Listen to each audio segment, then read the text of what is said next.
4 months prior to the CXC, I've thought about giving up because my mother wasn't wealthy enough getting me or affording to send me at school. And she faced many challenges, and I could see that I had to quit for a month. And it was the 3 of JC senior teacher who had got me back into school and got me up and running, and I am thankful for it. The 16-year-old wrote 11 subjects in this year's Caribbean Secondary Education Certificate and secured 9 grade 1s and 2 grade 2s. He reflected it was truly hard work over the years that brought him success. Since I've been 8 years old, I've been going to the farm with my parents, carrying my books. While they do their work, I'll be reading my book in the afternoon. Coming forward now, when I wrote National Grade 6 Common Entrance, I had 499 marks and I was placed at President College, and my mother took transfer for me and bring me to JC Johnson Secondary School, which I wanted to go to BHS or Multi, but she couldn't afford to send me there. After, in 2018, when I represented Guyana in Jamaica, when I came home, I had a tragic shock of my father, and that was the point in life that I had to take more responsibility in the home, where I had to take up responsibility that my father performed, and it was my mother who would have been the sole breadwinner for the house. Coming into the CXC, it was a tough challenge for me because I had to balance cricket and academics both equally. The tragedy he speaks of is his father, a farmer who suffered a stroke which has resulted in his left arm being paralyzed. His mother, who sells confectionery and food outside of his school, had to step up to be the sole breadwinner. Financially, I work very hard to support him.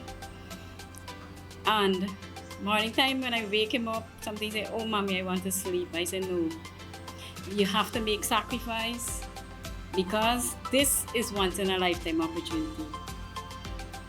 And that's the way. Sometimes, of course, I fight, I don't like.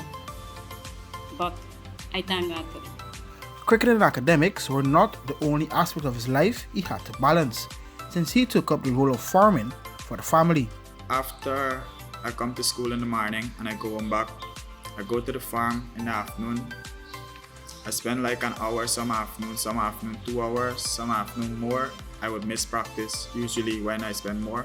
I come to practice, go home back around 6, as sir give me extra lesson from 6 to 7, and the rest time in the night I spend completing my SBA. For Rampersaud, he was a West Indies under 15 selectee, and luckily his secondary school neighbors the Rosal Tongue Youth and Sports Club, which developed him into the exceptional talent.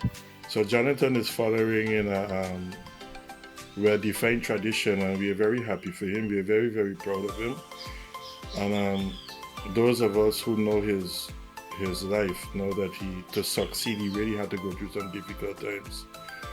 So we as a club are very proud of him. We have 2 other boys who did reasonably well. Lucas Arthur from the club, I think, has 6 grade 1s. And Mahendra Gopilal, who's a teammate of Jonathan and the Guyana junior team, also did well. And I know that's a big miss for me this year in the under-17 tournament. I could have been climbing another milestone again.